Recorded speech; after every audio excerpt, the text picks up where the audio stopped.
दायम कायम रखे।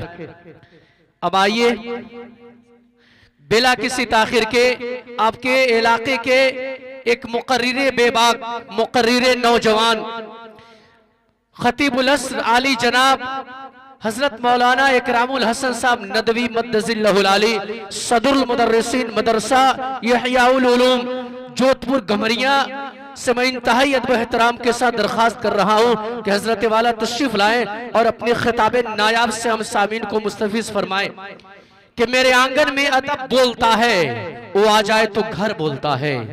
मेरे आंगन में अदब बोलता है, वो आ जाए तो घर बोलता है। और ये है एजाज उनकी गुफ्तगू में, अरे मुखातब हो तो हर शख्स बोलता है, मुखातब हो तो हर शख्स बोलता है। आली जनाब इकरामुल हसन साहब नदवी मद्दजिल्लहुल आली अपने खूबसूरत खिताब के साथ माइक पर। अल्हम्दुलिल्लाहि रब्बिल आलमीन वस्सलातु वस्सलामु अला सय्यिदिल अंबिया वल मुरसलीन व अला आलिहि व सहबिहि अजमईन अम्मा बाद फ़अऊज़ु बिल्लाहि मिनश शैतानिर रजीम बिस्मिल्लाहिर रहमानिर रहीम सुम्मा औरसनल किताब अल्लज़ीना इस्तफ़ैना मिन इबादिना सदक़ल्लाहुल अज़ीम व क़ाला नबिय्यु सल्लल्लाहु अलैहि वसल्लम इन्नल्लाह यरफ़अु बिहाज़ल किताबि अक़वामन व यज़अु बिही आख़रीन औ कमा क़ाल अलैहि सलातु वस्सलाम। मेरे बुजुर्गों, दीनी और ईमानी भाइयों, स्टेज पर मुअज़्ज़ज़ व मुकर्रम हज़रात उलमाए किराम और पसे पर्दा बैठी माएँ बहनें बच्चियाँ, रात का काफ़ी हिस्सा गुजर चुका है और जो बातें होनी थी अल्हम्दुलिल्लाह वो सब बातें आ चुकी हैं। इस वक्त इस नाचीज को दावत स्टेज देना, मैं इस वक्त आपसे खिताब नहीं करूंगा, बस आपकी खिदमत में दो चार बातें सबक के तौर पे सुनाऊंगा। उसके बाद मेरी बात खत्म होगी। मैं ज्यादा वक्त आपसे नहीं लूंगा, बस 10 से 15 मिनट मैं आपसे गुफ्तगू करूंगा। दुआ फरमाए अल्लाह कुछ काम की बात कहने की तौफीक दे, आमीन। मेरे बुजुर्गों, आज हम सब जामिया इस्लामिया ज़ियाउल उलूम बघुवन के सालाना जलसे में शिरकत फरमा रहे हैं। इस मुनासिबत से कि यहाँ 5 तलबा ने अल्लाह के कुरान को अपने सीने में समोया है। जाहिर है कि ये इन बच्चों का, इनके उस्ताद मुहतरम जनाब कारी सद्दाम सरवर साहब का, इनके वालिदैन का अपना एक नुमाया किरदार है जो उन्होंने कुरान मुक़द्दस हिफ्ज़ करके पेश किया है। और ये अल्लाह की वो बेशबहा अता है कि जिसको इंसान अल्लाह के फजलो करम के बगैर किसी सूरत हासिल नहीं कर सकता। कुरान मुक़द्दस में अल्लाह रब्बुल इज्जत ने इसकी वजाहत फरमाई है। वो फरमाया है सुम्मा औरसनल किताब अल्लज़ीना इस्तफ़ैना मिन इबादिना, कि फिर हमने अपनी किताब का वारिस बनाया अपने बंदों में से उन बंदों को जिनका हमने इंतखाब किया। मालूम ये हुआ कि दुनिया जहान का कोई इंसान अल्लाह की अता के बगैर, उनकी नवाजिश, उनके फजल, उनके करम के बगैर हाफिज कुरान नहीं बन सकता, आलिमे दीन नहीं बन सकता। उनकी अता अगर शामिल ना हो, वो अल्लाह के घर आकर सर्ब सुजूद नहीं हो सकता। अल्लाह ताला अगर उस पर फजल ना फरमावे, वो कुरान मुक़द्दस की दौलत के हुसूल में एक पल के लिए खड़ा नहीं रह सकता। ये निजाम अल्लाह का है, ये कुदरत उस मालिक की है, ये बज़्म उसने सजाई है और हर एक का इंतखाब किया है। जिसको हिफ्ज़ कुरान की दौलत से नवाजा, ये भी अल्लाह की अता है। जिसको आलिम दीन बनाया, ये भी अल्लाह की अता है। अल्लज़ीना इस्तफ़ैना मिन इबादिना, दुनिया जहान का इंसान अपनी दौलत खर्च करके इस दौलत का हुसूल मुमकिन नहीं बना सकते।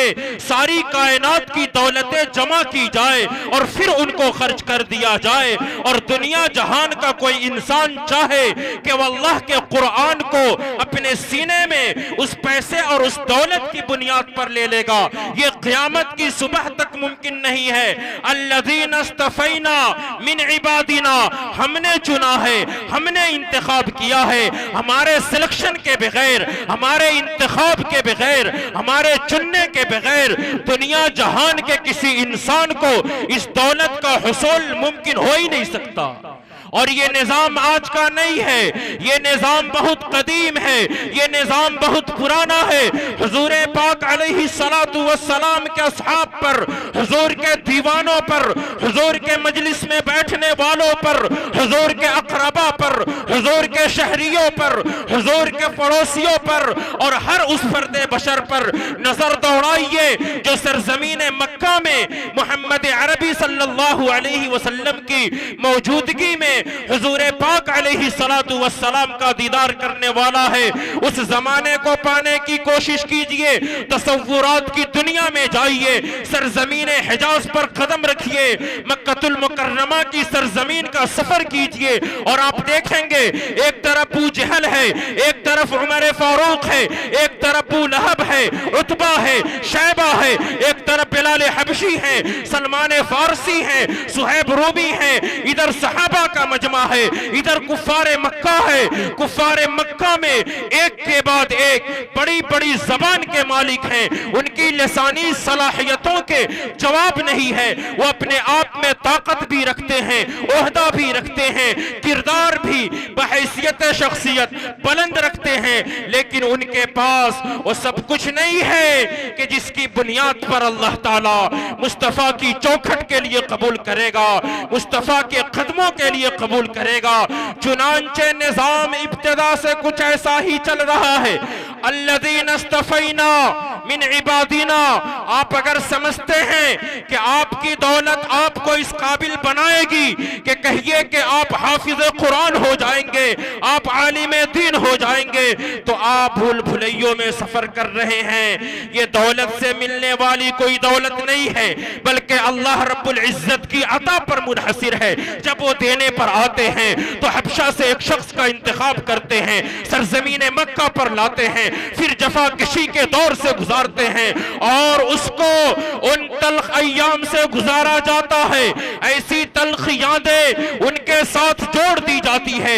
ये वही बिलाल हबशी हैं जो मक्के की सरजमीन के बाशिंदे नहीं है, इनका खानदानी बैकग्राउंड कोई नहीं है, इनका खानदान नहीं, कबीला नहीं, मालो मलाल नहीं, मोटे मोटे होठ हैं, काला सियाह जिस्म है, लेकिन अल्लाह कह चुका है अल्लज़ीना इस्तफ़ैना मिन इबादिना कि हाँ, बिलाल को हमने चुना, हमने रद्द किया तो हमने अबू जहल को रद्द किया, उमर बिन खत्ताब का इंतखाब किया, अबू लहब का रद्द किया, उतबा का रद्द किया, शैबा का रद्द किया।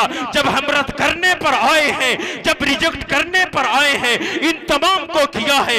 ये मोहम्मद अरबी के खानदानी है, मोहम्मद अरबी के गुलाम के लोग हैं, लेकिन कहिए कि इनके पास वो सब कुछ नहीं है। और अगर यूं कहा जाए तो बात गलत न होगी कि हमने इनकी तकदीर में वो सब कुछ नहीं रखा जो कुछ बिलाल की तकदीर में रखा गया।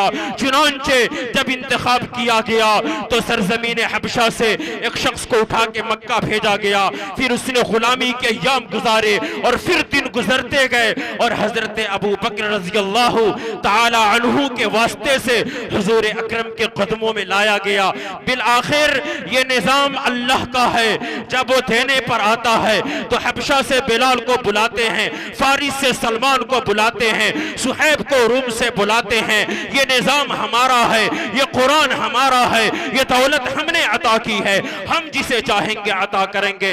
आज ज़ियाउल उलूम के 5 बच्चों का इंतखाब किया गया, और भी बहुत सारे बच्चे हो सकते थे, इनके अपने खानदानों में, इनके अपने रिश्तेदारों में, इनके अपने घरानों में, लेकिन अल्लाह का ऐलान है कि हम जिसे चाहेंगे अता करेंगे। इस माना कर ये बच्चे, इनके उस्ताज़े मुहतरम, ये मदरसा और फिर ये गांव बहुत बहुत ज्यादा मुबारकबादी के मुस्तहिक है कि आपका महबूब इदारा जामिया इस्लामिया ज़ियाउल उलूम बघुवन के 5 चमकते सितारे का इंतखाब कायनात के रब ने किया है। दुआ फरमाए अल्लाह इन हाफिज कुरान को कबूल फरमाए और इन हाफिज कुरान की बरकत से हम गुनहगारों का बेड़ा पार फरमा दे। दूसरी बात, मदरसा ज़ियाउल उलूम के ताल्लुक से अगर हम ये चाहते हैं, जरूरी समझते हैं कि कुरान हमारे लिए जरूरी है और हमें ये जरूरी समझना होगा, हमें ये समझना होगा कि कुरान हमारे लिए जरूरी है। हमारे नबी ने फरमाया है इन्नल्लाह यरफ़उ बिहादल किताबि अक़वामन व यज़उ बिही आखरीन, कि बेशक अल्लाह रब्बुल इज़्ज़त इसी कुरान की वजह से बहुत से लोगों को बाइज़्ज़त करेंगे और बहुत से लोगों को जलील कर देंगे। बिल्कुल सिंपल सी बात है, सादी सी बात है, आसान सी बात है। जो कुरान अपनाएगा, कुरान के निज़ाम को अपनाएगा, कुरान के समाज को अपनाएगा, कुरान के तरीके को अपनाएगा, कुरान की जिंदगी को अपनाएगा, अल्लाह रब्बुल इज़्ज़त उसे बाइज़्ज़त करेंगे। और जो कुरान के निज़ाम से, समाज से, मुआशरे से, उसकी जिंदगी से हटेगा, कटेगा, बचेगा, उसके लिए इस दुनिया के अंदर जिल्लत यकीनी है और आखिरत में भी जिल्लत यकीनी है। इसलिए सबसे पहले हमें यह फैसला करना है कि कुरान हमारे लिए जरूरी है, हर हाल में कुरान हमारे लिए जरूरी है। अब अगर हमने मान लिया कि कुरान हमारे लिए जरूरी है तो हमें यह भी मानना होगा कि कुरान वाले यानी ये उलमा भी हमारे लिए जरूरी है। और ये बात मैं नहीं कह रहा हूं, ये बात हजरत मौलाना सैयद अबुल हसन अली मियां नदवी रहमतुल्लाह अलैह कह रहे हैं। और अली मियां नदवी का मतलब अरब अजम बोल रहा है, असहाबे कलम नहीं बल्कि दुनिया जहान का एक कुतुबखाना बोल रहा है। वो बोल रहा है जिसकी रातें मुसल्लों पर गुजरी है, वो बोल रहा है जिसकी रातें उम्मत की खिदमत में गुजरी है। उलमाए देवबंद का तर्जुमान बोल रहा है, नदवतुल उलमा का तर्जुमान बोल रहा है, मुज़ाहिरुल उलूम सहारनपुर का तर्जुमान बोल रहा है। वो कह रहे हैं कि लोगों, अगर तुम ये जरूरी समझते हो कि कुरान तुम्हारे लिए जरूरी है तो तुम्हें यह भी जरूरी समझना होगा कि कुरान वाले यानी उलमा यानी जनाब कारी सद्दाम सरवर साहब भी तुम्हारे लिए जरूरी है। बेशक। और अगर तुमने मान लिया, तस्लीम कर लिया कि कुरान तुम्हारे लिए जरूरी है और ये भी मान लिया कि कुरान वाले यानी उलमा भी तुम्हारे लिए जरूरी है, मौलाना आगे लिखते हैं कि ये भी मानना होगा कि कुरान वाले जहां तैयार होते हैं वो कारखाना यानी जामिया इस्लामिया ज़ियाउल उलूम भी तुम्हारे लिए जरूरी है। इसे जरूरी मानना होगा, इस मदरसे की कदर कीमत को समझना होगा। ये मदरसा ये ऐसा मदरसा है जिसके बारे में उलमा ने लिखा है कि मदरसा नाम है उस हैसियत का, मदरसा नाम है उस जामे हैसियत इमारत का, मदरसा नाम है उस तालीमगाह का, मदरसा नाम है उस इल्मी अदबी मकाम का जहां इंसानों को तराश कर हीरा बनाया जाता है। जैसे आज जनाब कारी सद्दाम सरवर साहब ने 5 हीरा को तैयार किया है। मेरे बुजुर्गों, अगर हम चाहते हैं कि हमारे मासूम बच्चे हीरा बन जाए, फिर उन बच्चों को हमें मदरसे में लाकर डालना होगा। बल्कि मदरसा एक ऐसा इदारा है, एक ऐसा तालीमगाह है, एक ऐसी शिक्षण संस्था है जहां ज्ञान के साथ साथ संस्कार और अच्छे विचारों पर खास ध्यान दिया जाता है। हमारा मानना है कि तालीम का मकसद सिर्फ इम्तिहान पास करना नहीं बल्कि एक अच्छा इंसान तैयार करना है जो सच्चाई, ईमानदारी और सबके लिए समान भाव रखता हो। हजरत मौलाना अली मियां नदवी ने लिखा है कि मदरसा नाम है उस जगह का, मदरसे में आदमगरी होती है, मदरसे में मर्दुम साजी होती है, मदरसे में इंसानियत सिखाई जाती है, मदरसा उन लोगों को तैयार करता है, मदरसा उन अफराद को तैयार करता है, मदरसा उस प्रोडक्ट को तैयार करता है, जो इंसानियत के हमदर्द हैं, इंसानियत के खैर खां हैं, इंसानियत के गमखार हैं, इंसानियत के दुख दर्द में साथ देने वाले हैं, इंसानियत के दर्द के दरमा करने वाले हैं, इंसानियत के जख्म को मरहम देने वाले हैं। मेरे बुजुर्गों, हमें पूरी आशा है, पूरी उम्मीद है कि यही 5 तलबा जब आगे निकलेंगे, यही इंसानियत के हमदर्द होंगे, यही इंसानियत के खैर खा होंगे, यही इंसानियत के गमखार होंगे, यही इंसानियत के दर्द के दरमा करने वाले होंगे, यही इंसानियत के जख्म को मरहम देने वाले होंगे। लेकिन इसके लिए जरूरत है कि हम मदारिस की अहमियत को समझें, हाफिज कुरान के मकाम को समझें, उलमाए दीन का मकाम समझें। मेरी माँ और बहनों, मैं आपसे गुजारिश करता हूं, अगर आप मेरी बातों को सुन रही हो, मेरी माँ और बहनों, आपकी गोद सबसे पहला मदरसा है बच्चों और बच्चियों का। मेरी माँ और बहनों, आप याद रखो, अगर आप नहीं बदलेंगी, ये समाज नहीं बदलेगा। मेरी माँ और बहनों, अगर आप बदल गई, एक माँ अपनी फिक्र बदल डाले, एक बहन अपनी सोच बदल डाले, एक बीवी अपना नजरिया बदल डाले, जाविया तब्दील कर ले, और एक बेटी ये सोच ले कि वो अपने आप को मिटा तो सकती है मगर अपने बाप की आबरू को दांव पर नहीं लगा सकती। अल्लाह की कसम, जब एक औरत इस किरदार के साथ इस रुए जमीन पर पर्दे की चादर में लिपटकर, हया और पाक दामनी की राह पर चलकर, इफ्फत का जेवर पहनकर जिंदगी गुजारती है, आप यकीन मानिए मेरी माँ और बहनों, फिर मेरा, आपका, समाज का, मुआशरे का मंजरनामा ही कुछ और होगा। लेकिन ये उसी वक्त होगा मेरी माँ और बहनों, पहले अपने सोच को हम बदले, फिक्र को बदले। मेरी माँ और बहनों, आप याद रखो, जब माँ की तमन्नाएं दुरुस्त होती हैं, जब माँ की ख्वाहिशें नेक होती है, जब माँ की सोच फिक्र पाक होती है, तो बायजीद मिला करते हैं, इमाम बुखारी मिला करते हैं, इमाम अबू हनीफा और शाफिई मिला करते हैं। जब माँ की तमन्नाएं दुरुस्त होती हैं, तो मौलाना अबुल कासिम नानोतवी मिला करते हैं। जब माँ की सोच फिक्र पाक होती है, तो हुसैन अहमद मदनी मिला करते हैं। जब माँ की तमन्नाएं नेक होती हैं, तो मौलाना सैयद अबुल हसन अली नदवी मिला करते हैं। लेकिन जब औरत की सोच फिक्र गंदी हो जाती है, नापाक हो जाती है, औरतें जब नाचने लगती है शादी ब्याह में, औरतें जब गाने लगती है, औरतें जब म्यूजिक सुनने लगती है, औरतें जब टीवी देखने लगती है, औरतें जब फैशन करने लगती है, औरतें जब बेपर्दा होकर बाजार निकलने लगती है, औरतें बगैर महरम के बाजार में जाने लगती है, आप याद रखिए मेरी माँ और बहनों, फिर इस उम्मत को नाचने वाले मिलते हैं, गाने वाले मिलते हैं, टीवी वाले मिलते हैं, बेहयाई करने वाले मिलते हैं, लड़कियों को छेड़ने वाले मिलते हैं। मेरी माँ और बहनों, मैं आपसे गुजारिश करता हूं, अब मेरी माँ और बहनों, आप इस उम्मत पर रहम कीजिए। ये उम्मत परेशान है बेहया नौजवानों से, नापाक और गंदे नौजवानों से।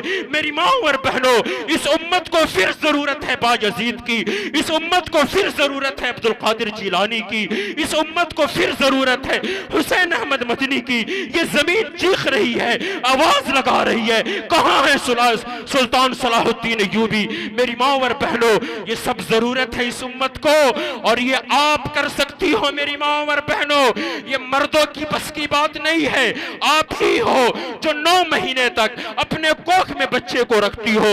उस वक्त जो ख्वाहिशें आपकी होती है, जो तमन्नाएं होती है, जो सोच और फिक्र होती है, वो सब के सब बच्चों के अंदर मुंतकिल होता है। आप अगर नमाजी होंगी, आपका बच्चा नमाजी होगा, आप कुरान की तिलावत करेंगी, आपका बच्चा कुरान वाला होगा, आप तहज्जुद गुजार बनेंगी, आपका बच्चा दीनदार होगा। ये उसी वक्त होगा। अपने सोच और फिक्र को बदलिए। मैं बड़े शुक्रगुजार हूँ जनाब कारी सद्दाम सरवर साहब के कि आपने इतने बड़े अजीमुशान इजलास में इस नाजीज को याद किया। दुआ करता हूँ कि अल्लाह इस इजलास को कबूल फरमाए और जो बातें कही गई अल्लाह उस पे अमल की तौफीक दे। बस आखिरी बात, 1 मिनट की बात कह के मैं आपसे रुखसत होता हूँ। जी, तबलीगी जमाअत के दूसरे हजरत जी, हजरत मौलाना यूसुफ साहब रहमतुल्लाह अलैह भोपाल के इज्तिमा में कहा था। पहले हजरत जी हजरत मौलाना इलियास साहब रहमतुल्लाह अलैह, दूसरे हजरत जी हजरत मौलाना यूसुफ साहब रहमतुल्लाह अलैह ने भोपाल के इज्तिमा में कहा था, आज भी ये बातें उनकी मलफूजात में मौजूद है। मौलाना ने कहा था कि लोगों, अभी भी तुम लोगों ने कानों की अय्याशी नहीं छोड़ी। मेरे बुजुर्गों, मजमा महवे हैरत था, मजमा परेशान था, लोग तड़प उठे कि अल्लाहु अकबर, क्या हुआ हजरत, कौन सी हमने खता कर दी, कौन सी हमने गुनाह कर दिया। मौलाना ने कहा, हजरत जी ने फरमाया कि लोगों, अभी भी तुम लोगों ने कानों की अय्याशी नहीं छोड़ी। मौलाना ने कहा कि पहले कजरियों की गीत सुनते थे, अब उलमा के बयान सुनते हो। बात सुनिएगा ध्यान से, पहले कजरियों की गीत सुनते थे, अब उलमा के बयानात सुनते हो। जिंदगी पहले भी अमल से खाली थी और जिंदगी आज भी अमल से खाली है। इसलिए मेरे बुजुर्गों, ये बयानात को कानों की अय्याशी मत बनाइए। जितने हमारे उलमा इतने दर्द के साथ जो बातें कुरान हदीस की आपके सामने रख रहे हैं, इसको कानों की अय्याशी मत बनाइए, बल्कि इसको दिल से लीजिए, अमल की नीयत से सुनिए, इंशाअल्लाह फायदा होगा। बस इसी बात पे मैं अपनी बात को खत्म करता हूँ। दुआ करता हूँ जो भी टूटी फूटी बात कही गई, अल्लाह मुझे सबसे पहले उस पे अमल की तौफीक दे और आप तमामी हजरात को भी अमल की तौफीक